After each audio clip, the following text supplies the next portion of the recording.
Comment? Rester dans la présence du Seigneur, sinon la parole avec les distractions qui est autour de nous. Ok, très bonne question. Comment, bon, le frère nous hein, comment être concentré en méditant la parole alors qu'on a plein de distractions autour de nous? Gloire à Dieu pour cette question. On va prendre jusqu'à 4 questions. Comme ça, après, on continue. Moi, j'ai un court message à donner. Après, je ne parlerai plus jusqu'à notre départ. Un court message que Dieu m'a mis à cœur tout à l'heure quand on était là. Ça va être une courte exhortation que je vais donner. Quelqu'un d'autre a une question? Oui, moi. Vas-y. Moi, je voulais dire, d'où on vient, dès qu'on te baptise, après c'est la communion. On donne la communion avec les sangs de Jésus tout là. Est-ce que pour nous, c'est important? Ou bien non? La communion après le baptême. Oui, nous l'appelons le repas du Seigneur. Ah, c'est ça. Oui. Donc, la sœur Morane dit, est-ce qu'après le baptême, est-ce qu'elle peut maintenant prendre le repas du Seigneur? Est-ce que c'est important ou pas important?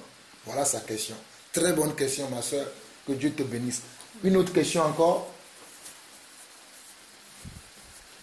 Vas-y, pose-la. Oui, parle. Il faut avoir honte. Tu n'as pas de question? Bon, gloire à Dieu. Mon frère, nous avons 2 questions. Je te laisse répondre.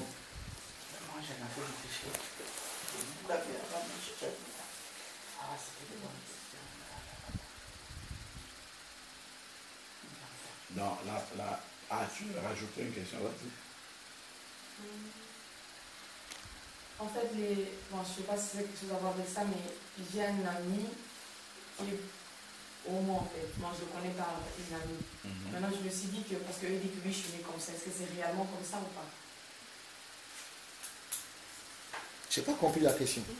Que les PD, les homosexuels... Ah, s'ils sont nés comme ça ou pas? S'ils sont nés comme ça, parce que pour eux, oui, quand je dis que ce n'est pas bien, oh Dieu t'a mouru, il est né comme ça, il ne peut rien lui faire. Donc je me pose la question s'ils sont vraiment nés comme ça ou pas. Ok.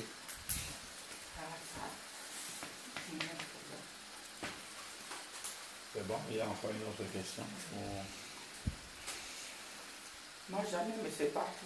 Ok, ça reviendra si c'est important. Oui, il a rien. Il y a certaines viandes qu'on ne peut pas manger. Comme les musulmans, ils peuvent manger le porc. Est-ce que chez nous, c'est le cas ou pas? Parce que je sais qu'on ne peut pas manger la viande où il y a du sang. Encore là-dedans.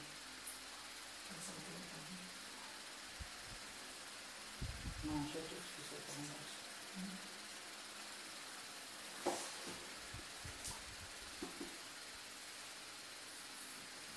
Ok.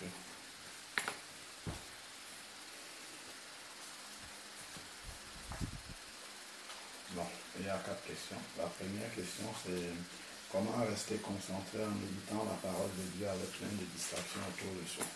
Est-ce qu'il y a un frère qui veut répondre à la question? La concentration et tout ce qui est à côté et repartir vers la parole. D'accord. Je n'ai pas compris. Et c'est la concentration, justement, comment se concentrer. Et donc, lui, il propose de repartir vers la parole, c'est ça, non? D'abord, faire partie ce qui est devant du côté, mettre ce qui est devant du côté et mettre la parole devant. Voilà. Mettre ce qui est vain de côté et mettre la parole devant. Voilà. Je vous ai dit hier que le petit là, qu'il a la sagesse, l'intelligence. Non, moi je n'ai répondu plus. Lucas a déjà répondu. C'est très clair ce qu'elle a dit. C'est un choix. Ce qu'elle a dit là, c'est un choix qu'il y a à faire. Et ça, c'est vrai. Tout simplement ça. La distraction sera toujours là. Mais c'est un choix que tu as fait dans ton cœur. Mettre de côté et puis mettre la parole devant. Parce que tu ne peux pas suivre deux maîtres.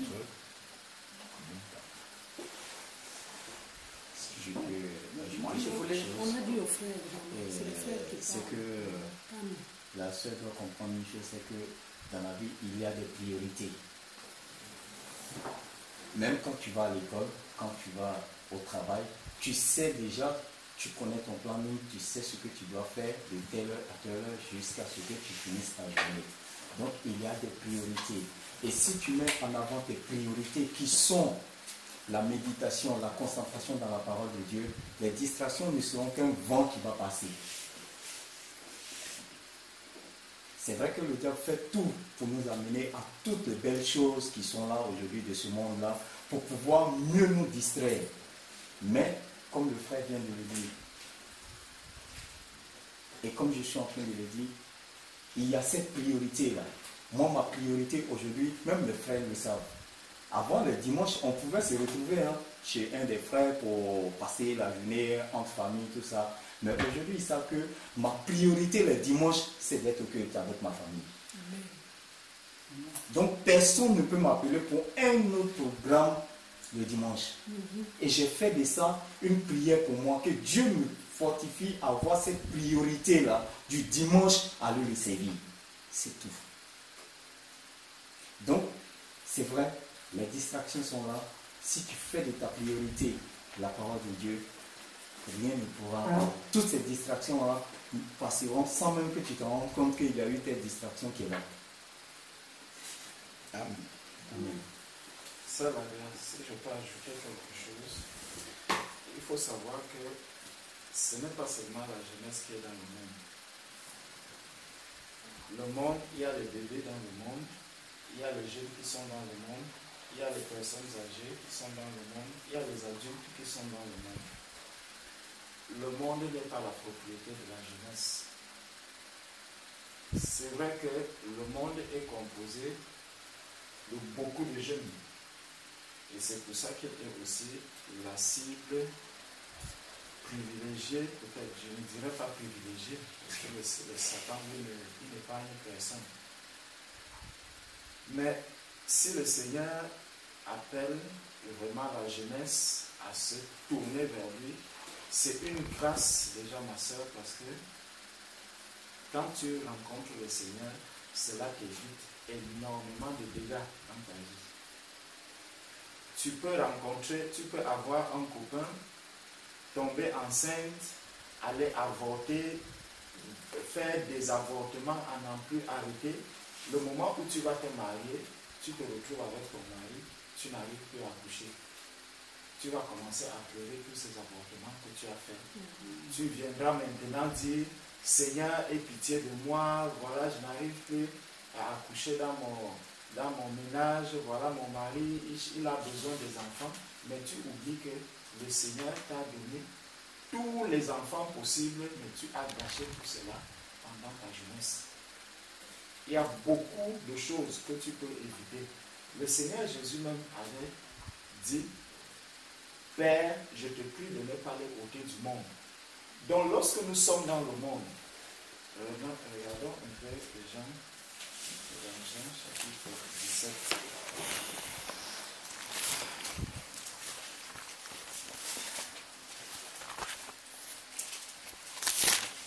Jean chapitre 17.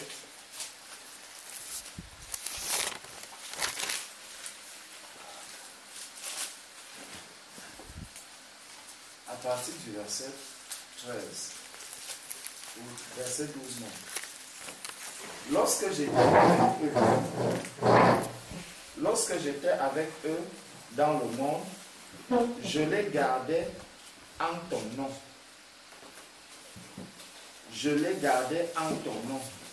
J'ai gardé ce que tu m'as donné et aucun d'eux ne s'est perdu. Tu vois? Donc le Seigneur, il dit ici, il était physiquement là, il a gardé tout ce que le Père lui a donné. Et il dit que je n'ai perdu aucun d'eux, sinon le fils de la perdition, afin que l'écriture fût accomplie. Et maintenant, je vais à toi et je dis ces choses dans le monde. Je dis ces choses dans le monde, afin qu'ils aient en eux ma joie parfaite.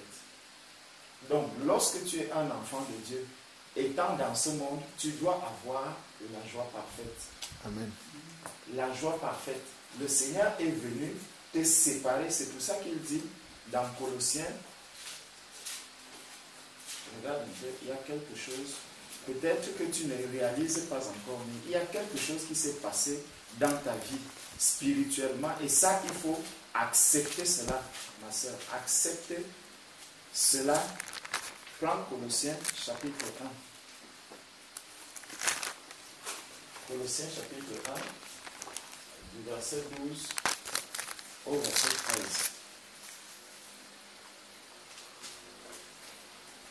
C'est bon? Colossiens chapitre 1, verset 12 à 13. Il dit, rendez grâce au Père qui vous a rendu capable d'avoir part à l'héritage des saints dans la lumière. Verset 13 maintenant. Qui nous a délivrés de la puissance des ténèbres. Donc, lorsque tu es né de nouveau, le Seigneur te délivre de la puissance des ténèbres. Et il dit, et nous a transportés dans le royaume du Fils de son amour. Est-ce que tu comprends? Donc, tu as les pieds posés sur cette terre, mais dis-toi que tu n'es plus de cette terre. C'est quand même curieux, n'est-ce pas? Tu es sur la terre, mais tu n'es pas, et la parole de Dieu le dit, on va le lire.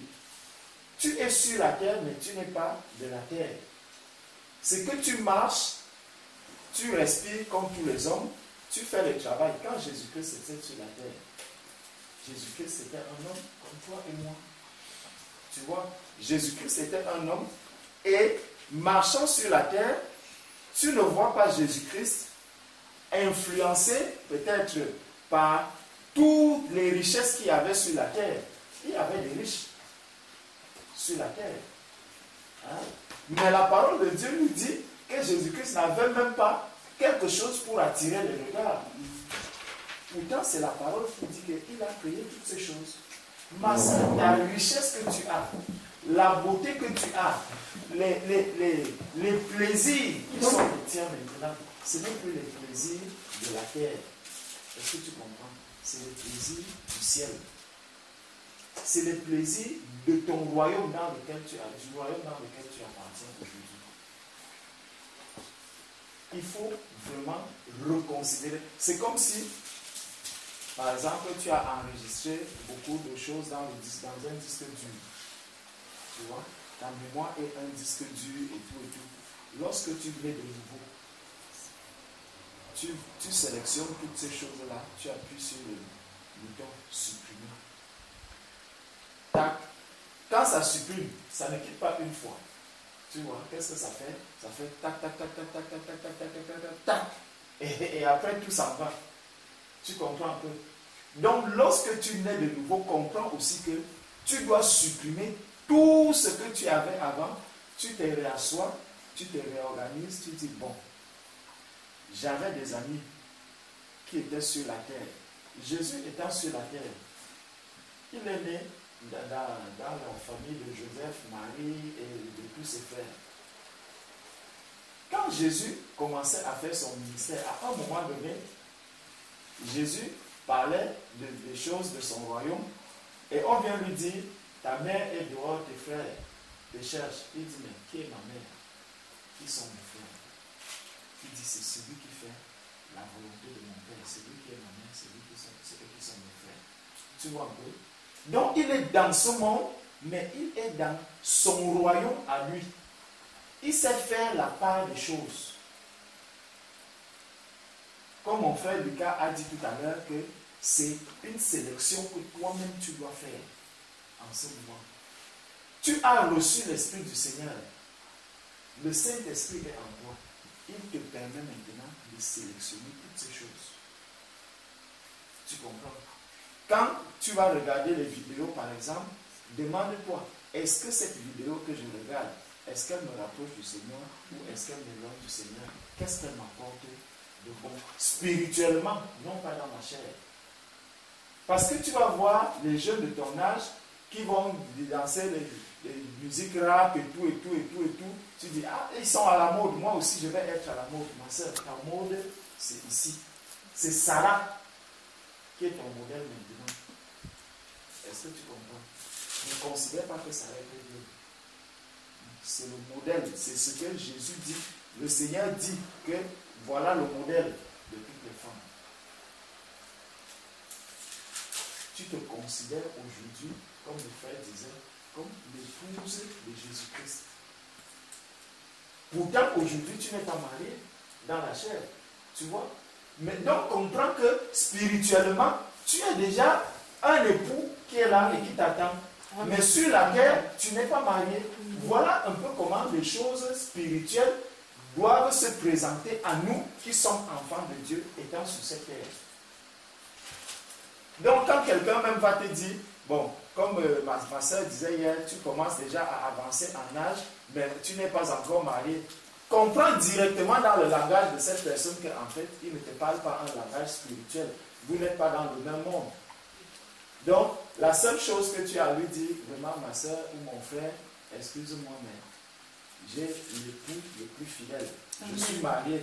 Même si je n'ai pas l'alliance physique que les hommes voient, amen, mon alliance est spirituelle. Le Seigneur m'a donné cette alliance. Et nous sommes aujourd'hui ensemble.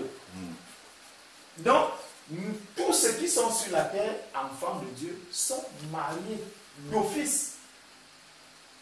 Tu comprends un peu la. Donc, c'est ça qu'il faut toujours. À chaque chose, tu regardes, il y a une distraction, il y a ceci, il y a les réseaux sociaux et tout. Pose-toi la question. Qu'est-ce que je gagne dans les réseaux sociaux? Ça me rapproche du Seigneur ou ça m'en éloigne? Si je suis sur les réseaux sociaux et que les gens, on faisait des commentaires sur ceci, sur cela, sur ceci, tu regardes tous ces commentaires-là. Quand tu les lis, aujourd'hui, j'ai cette assurance. Si tu lis tous les commentaires qu'il y avait, tu t'assois, tu vas voir comment le Saint-Esprit va te dire. Regarde un peu les commentaires que l'Aria qui était morte, l'Aria qui était morte, regarde un peu le commentaire qu'elle avait fait sur cette vidéo de Beyoncé, de Lady Gaga, de tel. Regarde un peu ces commentaires. Quand tu vas lire ces commentaires, le Saint-Esprit va te dire, Lara était vraiment perdue. Et ça, ma soeur, c'est dès maintenant que, en méditant la parole, c'est bien comme le frère te disait hier que arrête d'abord avec tout ça. Reste d'abord dans la parole de Dieu, dans la prière. Tu entends? Quand tu vas te rapprocher encore de tous ces réseaux sociaux, tu vas voir que vraiment il y aura un dégoût par rapport à ça. Tu comprendras que en fait ce n'est qu'une perte de temps. Facebook et autres, ce n'est pas que les jeunes. Hein. Tu vois les personnes bien âgées qui sont là-dedans, qui passent des journées là-dessus. Mais lorsque tu as compris que tu n'es plus de ce monde, tu es du royaume des cieux, quand tu t'approches de ça, tu regardes, tu dis, ouais, comment les gens peuvent se bagarrer pour l'histoire du Congo? Qu'est-ce que ça leur apporte aujourd'hui? Qu'est-ce que ça apporte à quelqu'un de savoir que Jésus-Christ était noir? Pourquoi les gens vont se batailler, ils vont discuter, ils vont s'insulter, ils vont dire, mais toi tu n'es pas ceci, tu n'es pas ça. Les gens vont mener des batailles vaines sur ces réseaux sociaux. Tu comprendras qu'en fait, ce n'est que le diable qui est en train de les distraire. Tu comprends un peu? Donc, le Seigneur, revenons dans Jean 17, où nous étions. Jean chapitre 17. Au verset 14, c'est là où on était. Je leur ai donné la parole et le monde les a haïs parce qu'ils ne sont pas du monde. Comme moi, je ne suis pas du monde. Jean chapitre 17, verset 14. Donc, tu n'es pas du monde. Ne te considère pas comme quelqu'un du monde. Verset 15. Je ne te prie pas de les ôter du monde. Jésus ne veut pas que tu partes du monde comme tu es là. Il dit, je ne te prie pas de les ôter du monde, mais de les préserver du mal. Tu comprends? De les préserver du mal. Le mal que tu peux aller ramasser dans les réseaux sociaux. le mal, la souillure que tes yeux vont prendre lorsque tu vas regarder tous ces journaux mondains, toutes ces vidéos mondaines, tout ce que le monde est en train de faire. Quand tu iras copier cela quelque part, tu seras en train de souiller ton esprit. Tu seras en train de salir tes yeux. Tu seras en train de salir tes oreilles. Tes oreilles aujourd'hui sont spirituelles. Quand tu entends la parole de Dieu, quand tu écoutes la parole de Dieu, ma soeur, tel que tu l'écoutes aujourd'hui, ce n'est pas comme ça que tu l'écoutais il y a longtemps. Tu vois une nette différence que lorsque tu écoutes la parole de Dieu, tu te dis, waouh, il y a quelque chose dans ce qu'on est en train de me dire. Tu ne faisais pas cela avant. Quand on te parlait, je me rappelle avant ma conversion, quand quelqu'un venait même de me parler du baptême, je dis, laisse. Depuis le bas âge, on a mis les gouttelettes sur moi. Le baptême, c'est juste un symbole, c'est juste quelque chose qu'on fait comme ça. Donc, pour moi, ça n'a pas de problème. Je suis baptisé depuis. Mais quand tu nais de nouveau, tu comprends la nécessité d'être baptisé. Tu comprends la nécessité de lire la parole. Tu comprends la nécessité de méditer la parole. Tu comprends la nécessité de prendre le repas du Seigneur. Je ne vais pas encore répondre à cette question. Donc, tu comprends la nécessité de toutes ces choses-là. Tu comprends, ma soeur? Ça, c'est ce que Jésus a dit. Je ne te prie pas de les ôter du monde, mais de les préserver du mal. Tu es dans le monde, ma soeur, pour propager le royaume des cieux autour de toi. Amen. Tes camarades d'hier, tes collègues d'aujourd'hui ont besoin de voir le royaume des cieux. Tu es une représentante du royaume des cieux partout où tu es. Amen, amen, amen. Est-ce que tu comprends? C'est comme quand un Français part d'ici, il arrive au Cameroun. Lorsqu'il descend, quand on le regarde, on dit, oh, ça passe un blanc.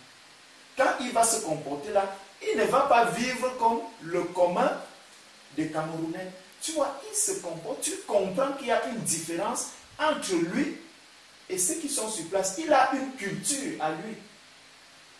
Si tu arrives, dès qu'il descend de l'avion, tu prends par exemple chez nous le bobolo, tu le lui donnes pour manger. Quand il va juste sentir l'odeur, aïe. Comment vous arrivez à manger des choses comme ça?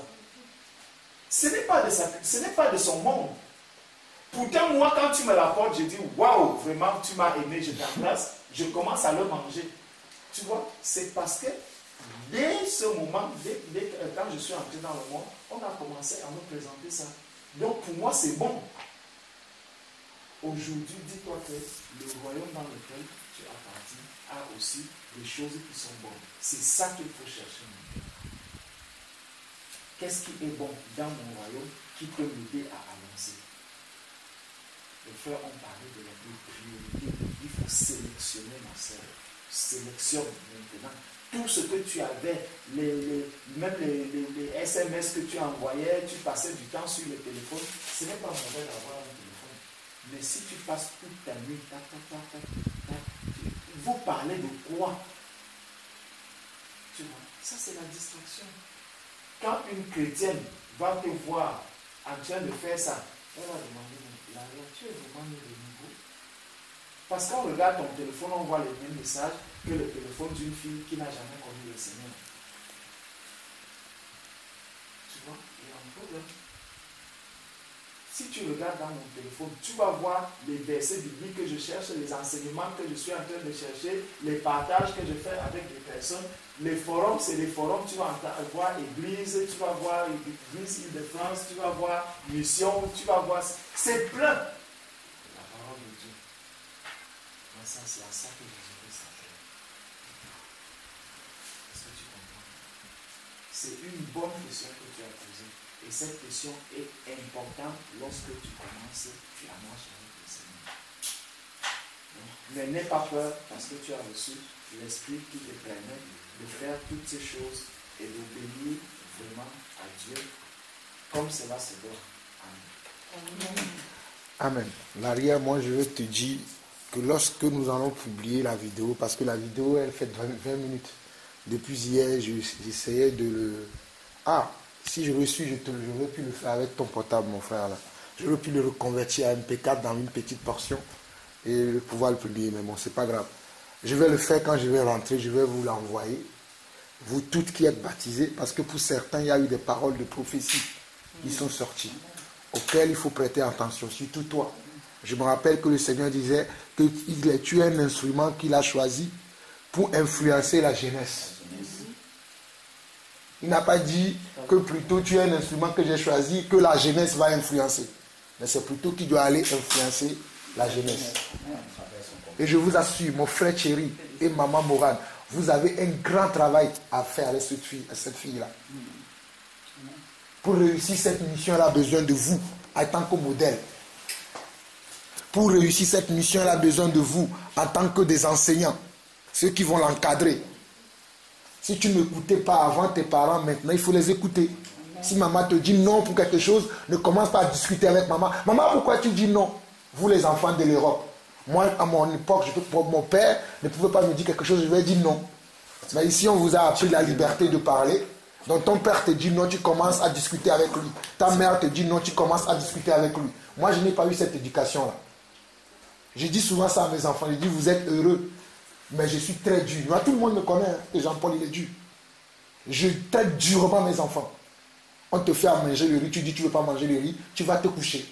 Parce que moi, quand j'étais au pays, c'est comme ça. On fait la semoule, tu manges la semoule. Mes enfants ici vont me dire, papa, hier on a mangé du riz. Aujourd'hui on va encore manger du riz, moi je vais manger des pâtes. Il n'y a pas de pâtes. Si tu ne veux pas manger du riz, va te coucher. Voilà le père de famille que je suis. Vous allez penser que c'est méchant. Pour moi, ce n'est pas de la méchanceté. C'est l'éducation là qui a fait que quand je suis venu dans le Seigneur, j'ai suivi aussi l'éducation du Seigneur. Parce que tout commence dès le bas âge. Tout commence lorsque nous rentrons dans l'adolescence. Nous commençons à devenir jeunes. Tout commence là. La première fois où j'ai volé l'argent de ma mère pour aller en boîte, j'ai été chicoté. Parce que ma mère a su après que j'étais parti en boîte. Parce que ma chemise sentait de la cigarette. Et j'avais volé l'argent de ma mère. Tu sais par où je suis passé? Je suis passé par les fenêtres. Vous savez, en Afrique, ils font des fenêtres dans lesquelles on met des barres comme ça.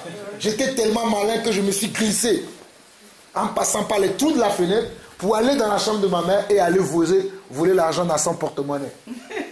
Je suis parti, la première fois j'étais parti à une matinée. Quand je suis rentré, elle me voit déjà la manière de me voir, elle me dit viens ici. Elle sent ma chemise, elle dit tu étais où? Ma mère connaissait déjà la boîte. Moi je voulais commencer à tourner. Quand elle m'a donné une baffe, je suis tombé par terre. Elle m'a repris avec les oreilles. Papa, tu as pris l'argent où?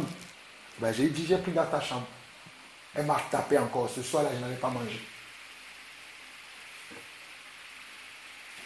À cette époque-là, je n'avais pas le Seigneur. Plus tard, j'ai volé encore pour aller en boîte. Parce que je n'avais pas le Seigneur. C'est pour ça que je me permettais de vous dire hier que vous êtes heureuse d'écouter ce que vos oreilles écoutent.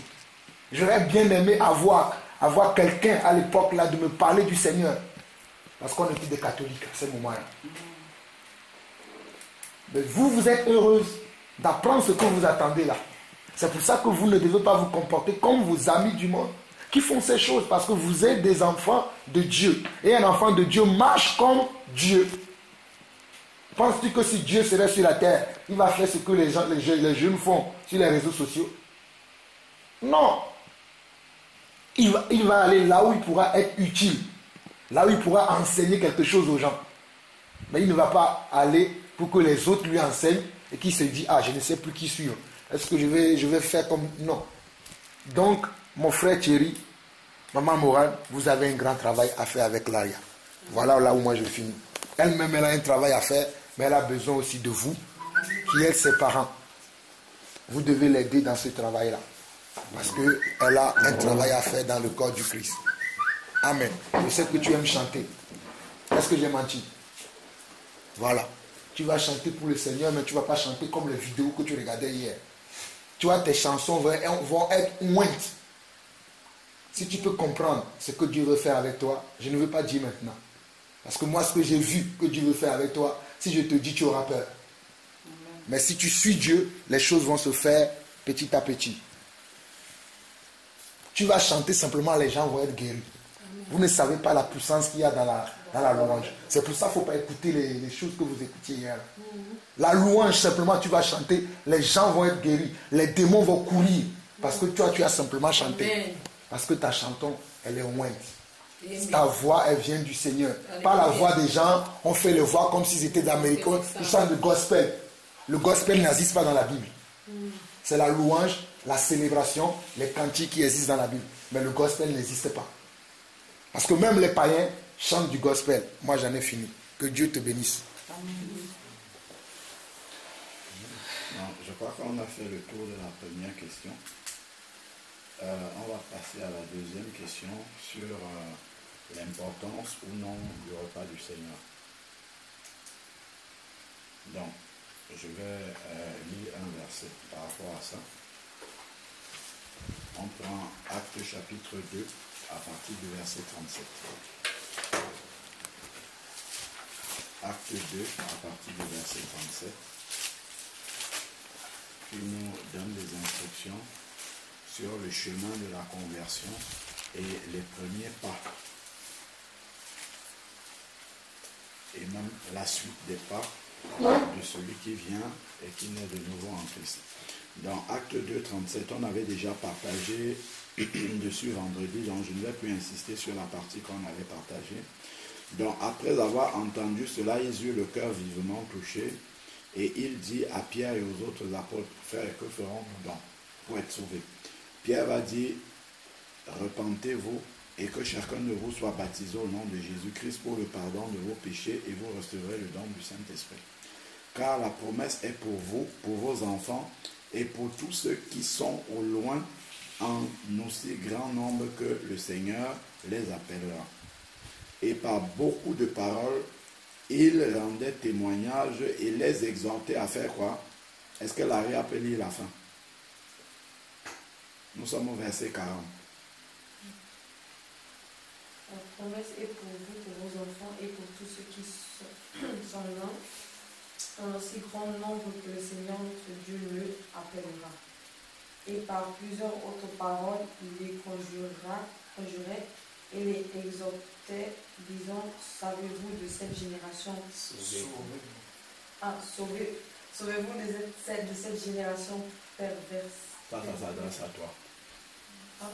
Ça s'adresse à toi, c'est pour ça que je t'ai fait dire ça. Tu as compris? Sauvez-vous de cette génération perverse. Tu dois te séparer en fait des jeunes de ton âge. Pas séparer physiquement, mais séparer dans le cœur de ce que les jeunes de ton âge aiment. Est-ce que tu as compris? Amen. Tu dois être séparé de ça. C'est-à-dire que le goût pour les choses des personnes de ton âge, c'est Dieu qui va te dire ce qu'il faut que tu aimes dans sa parole. Et lorsque tu vas commencer à aimer ça, tu vas commencer à le partager aussi avec les jeunes de ton âge. Donc, séparez-vous, ça nous concerne nous tous, hein, mais principalement. Donc, sauvez-vous de cette génération perverse. De l'autre côté, il est dit dans Romains 12, verset 2, ne vous conformez pas au siècle présent. Ne vous conformez pas, donc ne marchons pas comme les gens de ce monde-ci. N'ayons pas les mêmes projets, les mêmes centres d'intérêt, les mêmes aspirations, les mêmes échelles de valeur. Ce qu'on appelle une échelle de valeur, c'est ce que je considère les mêmes priorités, non. Les priorités sont données par le Seigneur dans sa parole. Continuons. Verset 41. Ceux qui acceptaient sa parole. Voilà, ça c'est valable maintenant. On va arriver à la question. Ceux qui acceptaient la parole, donc ils ont accepté la parole comme vous aussi. Vous avez accepté la parole, furent baptisés. Comme vous avez accepté la parole, comme vous avez été baptisés. Et en ce jour-là furent ajoutées 3000 âmes. C'est ajouté à l'église. Comme vous êtes entrés dans l'église au travers de votre repentance et de votre baptême. Une fois qu'on est dans l'église, qu'est-ce qu'on fait? Est-ce qu'on croise les mains et on attend le retour de Jésus? Non. Il persévérait dans l'enseignement. Amen. Donc ça, c'est la première chose que vous devez faire maintenant que vous êtes baptisé. Vous devez persévérer dans les enseignements. Quand on parle de persévérer, c'est parce qu'il y aura des difficultés. Amen. Il faudra surmonter ces difficultés-là. C'est pour ça que le Seigneur utilise des mots comme ça, persévérer. Vous allez suivre déjà. il faut se faire violence pour suivre ces enseignements, avoir des personnes qui vous enseignent la parole de Dieu. Donc il faut prier pour que Dieu envoie des personnes pour vous enseigner. Voilà, il y a une personne pour qui vous devez prier. Pour que Dieu puisse vous enseigner constamment. Donc, il persévérait dans l'enseignement. Donc, il y a des enseignements que vous allez écouter qui ne vont pas faire du bien à votre chair, mais il faudra persévérer. À continuer à écouter. Et ne pas dire non, moi je ne veux pas ça parce que ça ne me plaît pas, non. L'engagement de bonne conscience devant Dieu, je ne prends pas ce qui me plaît, mais je prends ce que Dieu dit que je dois prendre. Ensuite, maintenant, l'enseignement des apôtres. 2. Dans la communion fraternelle. Donc, il faudrait que vous preniez l'habitude de vous réunir pour prier ensemble, pour chercher la face de Dieu ensemble, ainsi de suite. Vous regardez, la Bible parle de l'Église en termes de corps de Christ. Tu as vu comment le corps s'y est. Tu es infirmière, non? Ça tombe bien. Coupe un peu le doigt, si tu le jettes par terre, tu vois ce qu'il va devenir. Qu'est-ce qui va se passer? Et le doigt, pour le doigt qu'on a mis par terre, qu'est-ce qui va lui arriver? Saigner. Comment? Saigner. Il va saigner et après avoir saigné? Ça devient un plaie. Non, tu coupes le doigt si tu le Ça jettes par pourrit terre. pas le Le doigt. doigt qui est jeté par terre, là, qu'est-ce qui va lui arriver, le doigt, au doigt? Ça va pourrir. Il va pourrir. Et il va mourir, tout simplement. C'est la même chose. S'il n'y a pas de communion fraternelle, au bout d'un moment, c'est la mort spirituelle. Comme le doigt là, tout ça. Donc, vous devez prendre, le Seigneur dit, là où 2 ou 3 sont réunis en mon nom, je suis. Et vous êtes déjà au moins 2 ou 3 convertis dans la maison, c'est suffisant. Il faut prier, persévérer et demander à Dieu de continuer à vous guider dans la communion fraternelle. Ensuite, la fraction du pain. Pourquoi la fraction du pain vient après? Parce qu'il faut la communion fraternelle pour faire la fraction du pain. Tu ne peux pas entrer dans ta cuisine et préparer le repas du Seigneur et t'asseoir à table et dire, bon, moi je vais prendre le repas du Seigneur seul, il te faut la communion fraternelle. Parce que c'est un repas de famille, la communion fraternelle, le repas du Seigneur. Ça se prend au sein de la communion fraternelle avec ceux qui appartiennent à la famille de Dieu. C'est un repas de famille. Les Israélites, ça vient d'Exode chapitre 12, c'était un repas qu'ils prenaient en famille. Voilà, donc c'est un repas pour les gens qui sont nés de nouveau, qui sont convertis, qui vient resserrer les liens parce que vous êtes réunis par un événement commun. C'est Jésus qui est parti à la croix, qui est mort pour vous. Chaque fois que vous mangez de ce pain, vous annoncez la mort du Seigneur. C'est ça qui vous réunit jusqu'à ce qu'il revienne. Donc, le repas du Seigneur est indispensable pour ceux qui sont nés de nouveau. C'est indispensable. Les 4 là sont indispensables. S'il manque un dans les 4 là à un enfant de Dieu, c'est comme quelqu'un qui est né de nouveau, un enfant qui est né de nouveau. S'il lui manque la vitamine A ou la vitamine B ou la vitamine C ou toutes les vitamines, qu'est-ce qui va lui arriver? Une mauvaise croissance. Là, ça va commencer par la mauvaise croissance et ça va finir par la mort si ça continue. C'est ça. Donc, voici l'alimentation, voici le régime alimentaire de quelqu'un qui est un enfant de Dieu. C'est ça. Donc, il va seulement s'affermir dans les enseignements. Dieu va lui donner d'abord, comme on donne à l'enfant le lait, premier âge, deuxième âge, après les petits pots, après on introduit la nourriture qui n'est pas solide, ainsi de suite, et il grandit. Mais un bébé mange, les adultes mangent, une personne du 3e âge mange aussi, tout le monde mange. Mais c'est juste la qualité de la nourriture qui change en fonction de l'âge, mais on continue à manger de la même manière. Persévérer dans l'enseignement, ça commence dès l'instant où nous sommes nés de nouveau. Allez, faites de toutes les nations des disciples, baptisez-les au nom du Père, du Fils et du Saint-Esprit et enseignez-leur à observer tout ce que je vous ai prescrit, l'enseignement. Ça commence dès la conversion, on écoute les enseignements jusqu'à ce que Jésus nous reprenne. On va toujours persévérer dedans. La communion fraternelle, on ne doit pas s'arrêter de se réunir en tant qu'enfant de Dieu, on doit persévérer parce qu'il y a beaucoup de choses que Dieu met au sein de la communion fraternelle. Si tu es dans ton coin, tu peux croire que tu as, parce que tu écoutes les enseignements sur YouTube et tu dis Amen, tu peux croire que ces enseignements-là sont vrais pour toi. C'est dans la communion fraternelle, quand il faudra, c'est écrit, supportez-vous les uns les autres. Tu écoutes frère Alain, frère Georges, frère Jean-Paul dire ça, tu dis Amen, gloire à Dieu. Tu penses que parce que tu as dit Amen, gloire à Dieu, c'est vrai dans ta vie. Il faut que tu puisses expérimenter ça. C'est dans la communion fraternelle. Quand tu vas voir un frère, une sœur qui est en train de faire quelque chose qui te fait mal, et il faut que tu supportes le frère, que tu supportes la sœur, que tu pries pour lui, c'est là que tu vas commencer à comprendre si réellement ce à quoi tu as dit Amen, là, si c'est vrai dans ton cœur, dans ta vie. Donc, c'est vraiment important, la communion fraternelle, et donc la fraction du pain qui vient, comme on peut faire tout un enseignement dedans, qui vient pour resserrer les liens, pour nous rappeler que Christ est mort pour nous rappeler qu'il va revenir et qu'il faut continuer à se sanctifier. On le prend avec le pain sans levain, le levain qui est le symbole du péché, donc on doit vivre sans péché. C'est tout ça qu'il y a derrière le repas du Seigneur. Donc, et ensuite, les prières. Donc, les 4 qui sont là, moi j'ai un peu généralisé, les 4 qui sont dans le verset 42 là, sont indispensables pour un enfant de Dieu.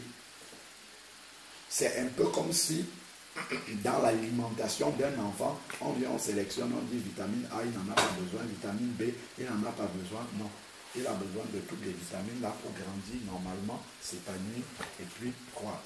Donc, voilà, globalement, ce que je peux dire en résumé. Après, si tu veux savoir comment le repas du Seigneur se passe, il y a beaucoup d'enseignements là-dessus. On peut te les envoyer pour que tu comprennes en détail. La sœur Cynthia. Oui, dans la même lancée, je voulais aussi savoir si un divorcé peut aussi prendre part au repas du Seigneur.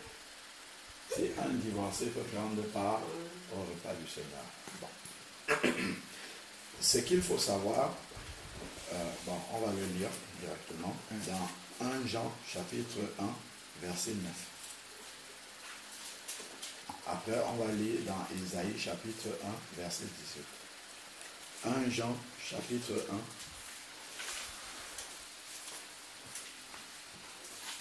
1 verset 9. 1 Jean 1 verset 9 dit: si nous confessons nos péchés. 1 Jean chapitre 1 verset 9. Si nous confessons nos péchés à Jésus-Christ, il est fidèle et juste pour nous pardonner et nous purifier, pas de certaines iniquités. C'est écrit de toute injustice. Donc, si j'ai divorcé et que je me rends compte que j'avais tort de divorcer, que ce n'était pas la volonté du Seigneur, la première chose que j'ai à faire, c'est de me repentir. Demander pardon au Seigneur par rapport au péché que j'ai commis. La Bible dit dans Ésaïe chapitre 1, verset 18, je vais résumer pourquoi on n'avait pas lire pour gagner du temps. Même si nos péchés sont comme le cramoisi, ils deviendront blancs comme la laine, comme la neige. Donc, quelle que soit la nature du péché, Dieu efface. Donc, quand Dieu t'a pardonné, c'est aussi écrit dans Ésaïe 43, verset 25, qu'il efface et il oublie. C'est comme si ces péchés-là n'ont jamais existé. Donc, quand Dieu te voit, il ne voit plus ce péché-là. Donc, tu es libre d'aller prendre le repas du Seigneur. Maintenant, après la repentance, il y a également la restauration. Donc, si je me suis repenti d'un péché qui est dans mon pouvoir de pouvoir rattraper, je vais faire ce qui est nécessaire pour pouvoir rattraper. Donc, si par exemple, je me suis séparé de mon mari à tort, une fois que j'ai demandé pardon à Dieu d'avoir fait cela, je vais maintenant aller pour faire par exemple une marche de demande de pardon à mon mari, à mon épouse, si je lui ai fait des choses qui ne glorifient pas Dieu. Ça va être la suite. La première chose, c'est de demander pardon à Dieu. Une fois que Dieu m'a pardonné, je ne m'arrête pas là. parce que j'ai offensé un homme, maintenant il faudrait, après avoir fait la paix avec Dieu, aller faire la paix avec mon prochain que j'ai offensé. Donc, faire une démarche de demande de pardon à ces personnes que j'ai offensées. Dans le cadre du divorce, c'est peut-être le mari ou la femme selon les cas. Faire la démarche maintenant pour demander pardon. Et il faut être préparé à ce que la personne ne va pas forcément accepter notre pardon. Mais je le fais par rapport à Dieu. C'est pour me décharger par rapport à Dieu. Donc moi, je vais aller demander pardon. Si la personne accepte, gloire à Dieu, j'ai gagné cette personne. Si la personne refuse mon pardon, par rapport à Dieu, je suis en paix. Dieu ne me réclame plus rien. J'ai fait cette démarche-là. Et ça, c'est vraiment quelque chose d'important de pouvoir. C'est ça qui nous libère même par rapport au pardon. C'est de faire la démarche vers l'autre et de dire à l'autre que c'est bon, je t'ai pardonné, je n'ai plus rien dans le cœur par rapport à toi, quel que soit ce que tu m'as fait. Là, ça te libère complètement. Donc, en fait, une fois que Dieu nous a pardonné, maintenant nous sommes complètement libres. On peut prendre le repas du Seigneur, on peut persévérer comme enfant de Dieu. Parce que si tu ne peux pas prendre le repas du Seigneur, en fait, tu ne peux pas prier non plus. C'est la même chose. Si tu ne peux pas prendre le repas du Seigneur, ça veut dire que tu ne peux pas prier. Or, le Seigneur nous demande de prier sans cesse. Donc, en fait, la première chose, c'est de demander pardon à Dieu. Dieu, lui, pardonne, il efface les péchés. Et après, maintenant, faire ce qu'il y a derrière pour pouvoir restaurer autant que cela dépend de nous. Amen. Donc, pour le repas du Seigneur, je ne sais pas si quelqu'un veut rajouter quelque chose. Moi, je veux rajouter quelque chose parce que ce que tu as dit est très important. Tu as dit quelque chose que j'essaye de mettre en place depuis ici, mais ça, je n'arrive pas. Je profite encore aujourd'hui de pouvoir le faire. Je vais profiter encore aujourd'hui de parler de ça, comme ça, si je peux le faire, ça serait bien. Souvenez-vous, hein, maman Amélia, Moran, même Sylvie, mon ami qui n'est pas là, que lorsque Dieu a permis que nous venions ici en Belgique, j'avais dit que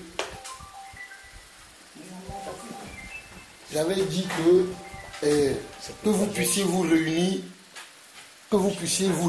et voir entre vous pour nous communiquer une date qui va être régulière afin que nous puissions venir ici régulièrement. Ça fait 3 ans que je viens en Belgique, mais ça n'a pas encore été mis en place. Ce n'est pas que je suis en train de vous condamner, hein. Mais le frère vient de dire quelque chose. Parce que nous prenons au sérieux le travail que nous faisons. Je vais lire le passage qui me pousse à vous parler encore de ça aujourd'hui. On dit au verset 42, « Il persévérait dans l'enseignement des apôtres, dans la communion fraternelle, dans la fraction du pain et dans les prières. » Le frère Alain nous a expliqué quelque chose qui est très important. Voilà pourquoi même à l'époque, certains d'entre vous me demandaient, est-ce qu'on ne peut pas se connecter par Skype? Je vous ai dit que j'ai commencé l'église par Skype, mais pour moi, l'église ne peut pas se réunir par Skype, que je ne veux pas ça. Si vous vous souvenez très bien, je vous avais dit que moi, je ne fais plus ça, parce qu'avant, je faisais ça. Mais j'ai décidé volontairement de ne plus faire des réunions Skype, parce que pour moi, ce n'est pas l'église. Une première chose qui me prouve que je suis dans la bonne direction, c'est que si nous faisons une réunion Skype, comment on peut partager les repas du Seigneur? Première question, déjà on est bloqué. La deuxième chose, comment on pourra avoir la communion fraternelle? Là, tu es en train de nous préparer tout ça. Là. Tu vas nous envoyer ça aussi dans Skype? Ou bien tu vas envoyer une émoticône, comment vous appelez, de poisson? Ou bien une émoticône du vin et du pain? Et c'est comme ça qu'on va faire? Non. Moi, j'ai décidé que Skype, c'est fini. Aujourd'hui, on utilise Skype. Je vous ai dit les raisons. Lorsqu'on vous m'avez vu, pour que cela ne vous choque pas. Je vous ai dit que c'est parce que c'est pour aider les gens qui sont en extérieur, qui n'ont pas encore trouvé des véritables hommes de Dieu, qui peuvent leur parler selon la vérité. C'est pour cela que mes frères ont mis ça en place. Donc, j'ai intégré le groupe. Parce que je veux travailler avec les frères pour que nous puissions aider nos frères dans le monde. Mais moi, je sais que je vais partir. J'ai dit ça déjà le dimanche dernier, que moi, il arriverait un moment, moi, je quitterai ça. Parce que ce n'est pas ça mon appel. Mon appel, c'est de me déplacer, comme on est là, de me déplacer et de partager les choses que Dieu m'a enseignées. Donc moi, je vais vous exhorter. Je vais exhorter aussi la sœur Amie. Et je vous en supplie, aimez-vous ici. Je sais qu'on a chacun son caractère, mais apprenez à vous aimer et apprenez. Et je suis très content beaucoup, surtout beaucoup de toi et de sœur Sylvie. C'est comme si c'est vous qui êtes le pilier maintenant de l'église de la Belgique. Parce que vous vous voyez beaucoup.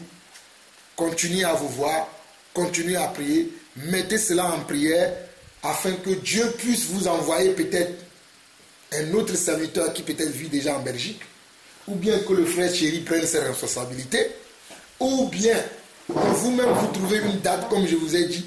Je vous ai proposé à l'époque que ce soit le 2e dimanche du mois ou le 4e dimanche du mois. Nous pouvons venir vous enseigner, répartir, parce que nous voulons respecter cette parole-là. On ne va pas vous baptiser et vous laisser comme ça dans l'air. Ça n'existe pas. Comme certains chaînes qui vous disent sortez, faites au milieu d'eux. Et puis vous sortez, vous restez comme ça à l'air libre. Moi-même j'ai participé à cela, mais je ne fais plus ça. Amen. Quand je dis aux gens quittez tel endroit, ça veut dire que je serai là pour les nourrir. Amen. Je ne vais pas dire à quelqu'un quitte telle personne et après je ne vais pas être là pour les nourrir. Oui. Donc comprenez que nous voulons vraiment que vous restez dans l'enseignement, dans la communion fraternelle, dans la fraction du pain et dans la prière. La prière par Skype n'est pas une bonne méthode. Vous-même, vous voyez, des fois, on veut prier par Skype, ça se coupe. Même si on enregistre, après vous écoutez, ce n'est pas la même chose. Même les vidéos, là, quand les gens vont le voir, ça ne sera jamais pareil, je vous assure. Là, pendant qu'on est là, on filme. Hein? Mais quand vous allez voir ça sur Internet, ça n'aura pas la même chose, comme si vous êtes là, ici. Donc, je vous en supplie, faites un programme. Moi, je suis encore disponible. Mes frères, je crois aussi qu'ils sont disponibles. Mais ce que je voulais ajouter, n'attendez pas toujours que c'est peut-être le frère Alain qui va venir, ou c'est le frère Jean-Paul qui va venir, ou c'est le frère Georges qui va venir. Peut-être ça peut être le frère Franck qui viendra tout seul. Amen. Peut-être ça peut être le frère Timothée, comme vous l'avez donné le nom Timothée. Ça peut être lui seul qui va venir. Parce que ce sont aussi des serviteurs de Dieu. Amen. Ils vont enseigner la même chose comme si c'est nous. Alléluia. Amen. Peut-être ça peut être un autre frère. Parce que nous travaillons plus. Normalement, il devait y avoir d'autres frères avec nous. Mais bon, pour des raisons personnelles, nous sommes nombreux à enseigner la parole de Dieu. Mais n'attendez toujours pas que ce soit Alain, frère Georges, frère. Non. Nous sommes tous des serviteurs de Dieu. Amen. Franck est un grand serviteur de Dieu aussi. Donc si Franck vient, tout ce que Franck dit, c'est comme si c'est Alain qui l'a dit, c'est comme si c'est Jean-Paul qui l'a dit, c'est comme si c'est Georges qui l'a dit. Amen. Donc quand vous allez mettre ces jours-là en place, le temps que le frère Thierry se lève, mon frère Thierry, je te tends la perche, donne-moi la main. Donne-moi la main.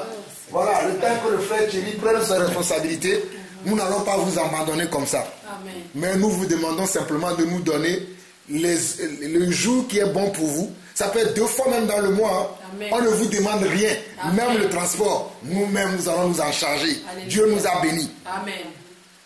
Mais nous voulons que vous soyez dans l'enseignement des apôtres, amen, dans la communion fraternelle, alléluia, dans la fraction du pain et dans les prières. Amen. Mon frère, c'est juste ce que je voulais ajouter. Amen. Quand on va partir d'ici, je vais vous envoyer le numéro avant même qu'on ne parte. Certains d'entre vous, vous l'avez déjà. Ou bien vous qui avez le numéro des frères qui sont déjà là, partagez-les avec les autres. Amen. Ne passez pas par Jean-Paul pour parler à Alain. Ne passez pas par Jean-Paul pour parler à Georges. Nous sommes tous des frères. Si vous avez envie de leur poser certaines questions, allez les voir directement. Amen. Ne dites pas, je vais passer par frère Jean-Paul. Non, je ne suis pas l'intermédiaire. Passez par Jésus. Demandez à Jésus, je vais voir ça avec le frère Alain. Et vous allez le voir avec lui. Mais moi, j'aimerais que vous nous donnez une date. Si c'est le 2e dimanche du mois ou c'est le 4e dimanche du mois, dites-nous, nous allons dépêcher un missionnaire. Amen. Qui va venir ici tous les 4e ou c'est le 2e du mois, jusqu'à ce que Dieu vous établisse quelqu'un d'autre ici. Et nous allons dire, non, maintenant ta mission est finie ici. Mais cela ne veut pas dire que nous-mêmes, nous ne viendrons pas. Il y aura des moments où nous aussi, nous viendrons. Amen. Amen. Moi, j'ai une question. Excusez-moi. Au fait, ma question est quoi? Maintenant, j'aimerais bien, si c'est possible, parce que comme on est ici, ce que j'ai vu à la télé, aux vidéos qui viennent de passer, vous étiez en train de prêcher la parole de Dieu dans nous. dans les trains au métro de France. Mais ça, pour moi, ça m'a fait réfléchir. Je dis, on est ici, on mange, on boit et tout ça. Nous devrons participer aussi financièrement pour pouvoir aider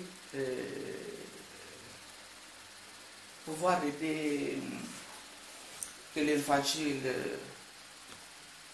puisse être propagé. Donc, c'est pour cela que j'ai eu cette idée de vous demander s'il y a un numéro de compte. Par exemple, vous pouvez nous laisser comme ça au moins. Si quelqu'un a peut-être 10 euros, 20 euros, 30 euros, ça dépend ce que le Seigneur lui met à cœur pour pouvoir verser. Parce que maintenant, on peut faire le versement pour la France. Le lendemain, l'argent est déjà dans le compte.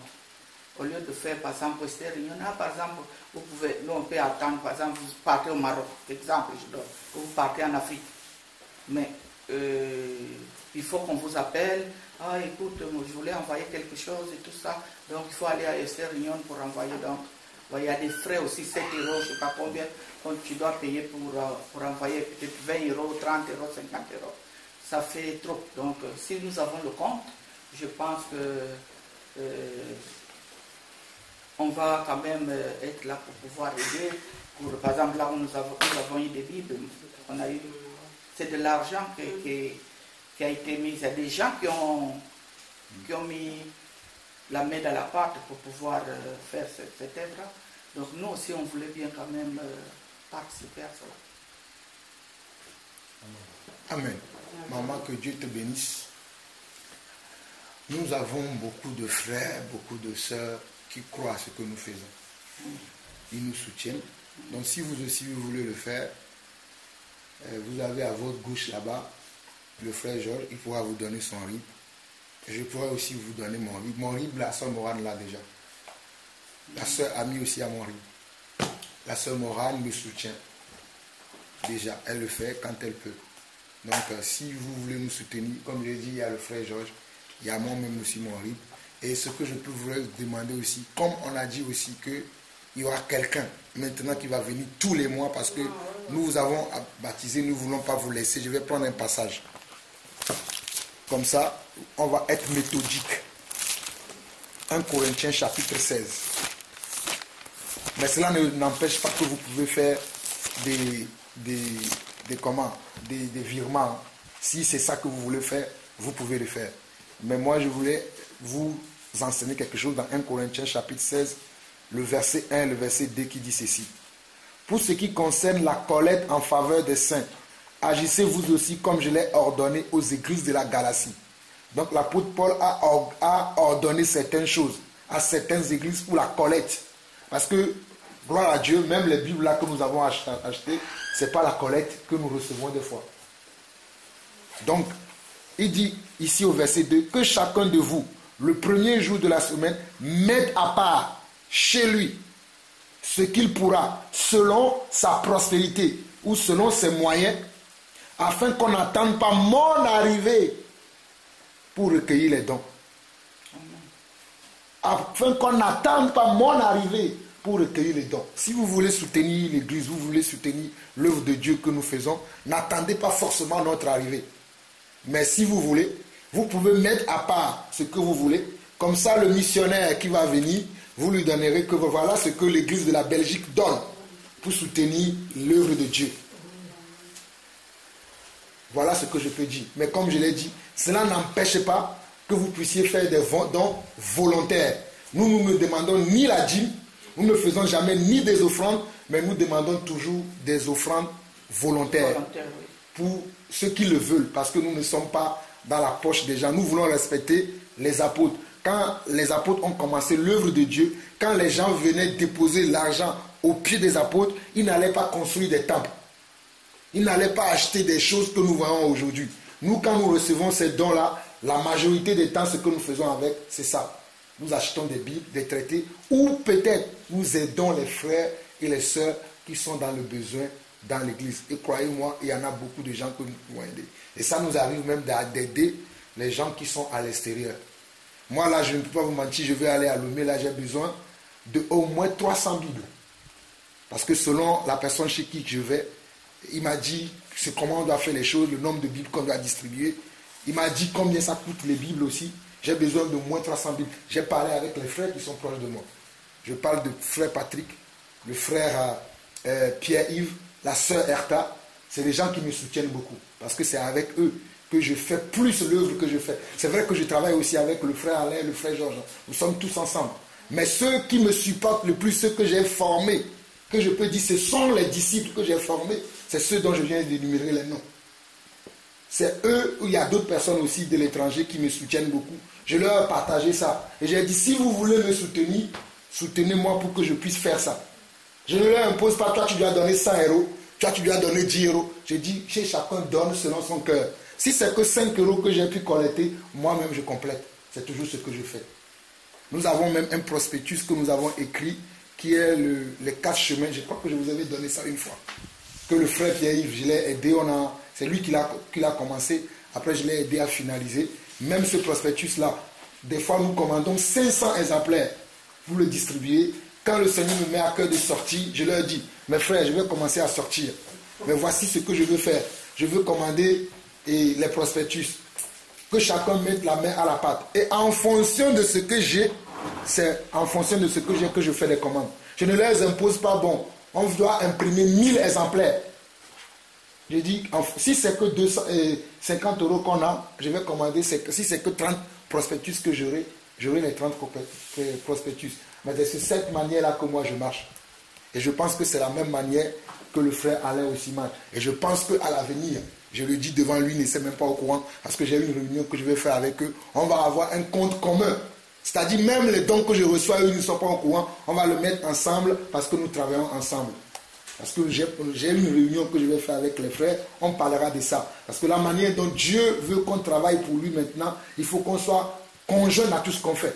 Que quelqu'un ne me dise pas si j'ai donné à Jean-Paul, il faut que je donne aussi à Alain. Ça veut dire que si quelqu'un donne à Alain, qui pense qu'il m'a donné à moi. C'est pour ça que je parlerai de ça avec les frères. S'ils sont d'accord, moi si je reçois un don volontaire pour moi tout seul, je le mettrai dans la caisse de l'église. Parce que ce n'est pas pour moi. Parce que nous travaillons tous ensemble. Donc que Dieu te bénisse. Sur ce point, c'est ce que moi je pense.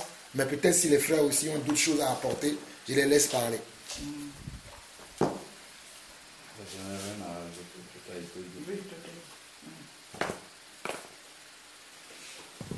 Enfin, le frère Franck voulait parler.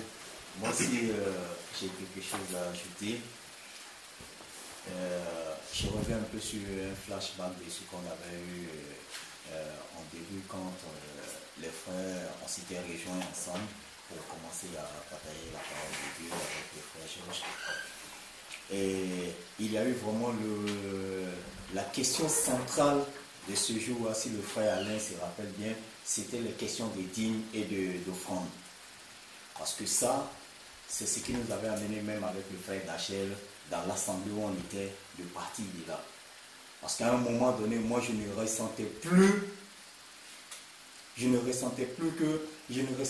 la présence de Dieu avec des litiges d'argent, des fidèles par-ci par-là. Dans la maison de Dieu, il ne peut pas exister ce genre de choses-là et dire que la présence de Dieu est dans cette assemblée. Ça c'est faux. Et ça pour vous dire les frères, l'argent c'est l'ennemi. C'est l'ennemi du chrétien ça. La preuve même, Judas c'est par l'argent qu'il a réussi à aller vendre Jésus. Et donc, quand les frères et nous, on s'était vraiment mis en accord pour prier, pour partager la parole ensemble, ce problème-là était là, et le frère, s'il se rappelle bien, les gars, on l'avait bombardé des questions sur ce sujet d'argent. Et il avait bien tranché sur la parole de Dieu et tout. Il avait dit textuellement ce que le frère Jean-Paul est en train de dire maintenant. Donc je ne vais pas répéter ce qu'il avait dit, mais c'est pareillement ce qu'il avait dit. Et donc jusqu'à aujourd'hui, ça fait des années qu'on est ensemble, ça fait des années qu'on prie, et que ce problème d'argent n'est jamais arrivé au sein de l'assemblée. Par la grâce de Dieu. Amen. Par la grâce de Dieu, je dis. Mais ça n'a pas empêché qu'il y ait des cotisations pour soutenir un tel frère, une telle soeur, ou faire des œuvres dans l'église. Par exemple, acheter les Bibles, acheter des traités et autres. Là, actuellement, on est ici. La sœur Hélène, je te disais ce matin, elle a commandé des traités parce que moi, le samedi, comme je ne travaille pas, je vais à la gare d'une ville qui est à côté de chez moi, Villeneuve-Saint-Georges, où il y a un marché et les gens viennent en masse là-bas. Et moi, mon programme que j'ai trouvé le samedi, à partir de 11h, c'est d'être là-bas et distribuer les traités aux gens. Donc je n'en avais plus, j'avais parlé de ça avec la sœur Hélène le dimanche quand on était chez elle. Elle m'a dit non frère, parce que je lui disais que dans la semaine je dois aller à la gare de... Non, gare de Lyon, voilà, pour acheter les traités. Elle m'a dit non frère, ne bouge pas. J'ai commandé des traités qui doivent arriver en semaine. Et c'est là que je lui disais que mais nous, on doit aller en Belgique et autres. Et quand on venait, elle m'envoyait le message, elle me dit, j'ai reçu les traités. Et ça, c'est sa contribution à elle. Elle n'a pas eu besoin de toute l'Assemblée ou informer toute l'Assemblée pour qu'il y ait une cotisation. Donc chacun de nous contribue selon ses moyens, ce qu'il peut apporter dans la maison de Dieu pour contribuer, pour apporter aussi quelque chose dans la maison de Dieu. C'est ce qu'elle a fait. Et elle n'a pas acheté pour elle. Parce qu'elle ne va pas, elle les samedis, elle travaille, mais elle vient, elle donne ça à des frères qui sont libres d'aller sur le terrain pour faire des choses. Donc depuis, on a commencé vraiment, je remercie encore Dieu, cette grâce-là qu'il nous a donnée, de ne pas rentrer dans des histoires d'argent dans cette assemblée-là, et ça a toujours demeuré jusqu'à aujourd'hui. Donc pour vous dire quelque part, nos contributions, nos participations sont vraiment volontaires, sans traquer quelqu'un ou chiffrer quelqu'un pour contribuer. Non. On a eu des frères, des soeurs qui avaient perdu un parent, qui avaient même des cérémonies de mariage. Tout le monde avait contribué comme il pouvait. Et même ce qui se donne, personne ne sait, parce que c'est le frère Georges qui recueillait l'argent. Il n'a jamais dit un tel frère a donné telle somme. Nous, on sait seulement qu'à la fin, l'Assemblée a réuni telle somme pour soutenir tel frère ou telle soeur, c'est tout. Donc vraiment, bénissons le nom de Dieu, que cette lancée-là continue et que on puisse toujours avancer comme ça. Amen. Amen. On peut continuer avec la question suivante. Bon. Ok. La question suivante, c'est sur l'homosexualité. Les personnes homosexuelles, qui disent qu'elles sont nées comme ça, est-ce que c'est vrai? Qu'est-ce que toi tu en penses selon la parole de Dieu? C'est le monde de femmes. Comment? Le monde de femmes, car Dieu avait inscrit, et Dieu a inscrit que il n'est pas bien que l'homme soit une femme. D'accord. Donc, je pense que c'est quand un homme n'a pas de femme, voilà quoi, l'homme ou la femme devient différent. D'accord. Donc, en fait, si je parle de ce que Lucas vient de dire, Dieu a vu qu'il n'était pas bon pour l'homme d'être seul. Qu'est-ce qu'il a créé? La femme. La femme. Il n'a pas créé un deuxième Adam. Mais il a créé une femme qui est un autre sexe. Ça, c'est la volonté de Dieu. Et c'est comme ça que Dieu envoie des personnes dans le monde. Il crée des personnes en mettant en eux le désir de la personne du sexe opposé. Ça, c'est la volonté de Dieu, en fait. Donc, si quelqu'un lui dit qu'il est né comme ça, ça, c'est diabolique complètement. Ce sont des esprits qui font ça, ces choses-là. Ce n'est pas Dieu qui est derrière. D'accord? C'est très simple, hein? Ce n'est pas la volonté de Dieu. Donc, ça ne peut pas être Dieu qui a fait ça. Et puis, ces personnes-là, si elles disent qu'elles sont comme ça, c'est que dans leur cœur, il y a le désir d'être comme ça. Tout simplement. Parce que ce n'est pas Dieu qui a mis ça. Amen. C'est elles qui ont voulu être comme Maintenant, notre attitude par rapport à ces personnes-là, c'est de les exhorter, comme tu as fait, en leur disant que Dieu a la capacité de les changer s'il veut. Parce que Dieu, la Bible nous dit que rien n'est impossible à Dieu. Amen.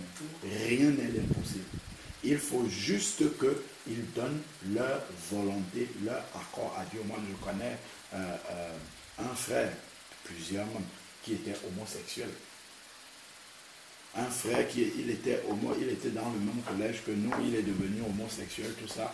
Aujourd'hui, il s'est converti au Seigneur Jésus-Christ, il s'est marié, il a même 2 enfants, il a 4 enfants, il a des jumeaux maintenant. Parce que Dieu a ôté l'homosexualité de lui. Parce qu'il a voulu vraiment, avant, quand on a commencé à se réunir en 2013 à la maison, il y avait un frère au milieu de nous qui était homosexuel. Avant. Si tu l'entends louer le Seigneur, la mentalité qu'il a maintenant, ça n'a plus rien à voir avec l'homosexualité. Ça nous montre vraiment ce que Dieu est capable de faire parce qu'ils ont eu la volonté. Ils ont accepté que Dieu puisse changer, transformer leur vie. Donc ces personnes qui disent qu'elles sont comme ça, la question véritable derrière, ce n'est pas de savoir si elles sont comme ça en réalité, c'est de savoir si elles veulent s'en sortir. C'est là où tu vas voir si réellement elles subissent le fait d'être comme ça, ou si dans leur cœur même il y a l'amour pour cette chose-là. Parce que si elles n'aiment pas être comme ça, il faut juste leur dire, tu viens à Jésus-Christ, tu déposes ce fardeau-là, ils vont enlever. Et voir comment ils vont réagir. Ah, moi je suis né comme ça, c'est pas grave. Si tu es né comme ça, Jésus-Christ est capable d'enlever. Viens, on prie pour toi et tu verras, ça va partir. Tu vois? Si elles disent, ah non, moi je préfère rester, c'est là où elle va révéler que en fait c'est parce qu'elle aime être comme ça. Elle préfère, elle a fait le choix d'être comme ça. Donc tu vois? Donc c'est ça la vraie question. Ok, même si tu es né comme ça, tu penses que tu es né comme ça, est-ce que tu veux t'en sortir? Si tu veux t'en sortir, Jésus-Christ est la solution. Amen. Amen.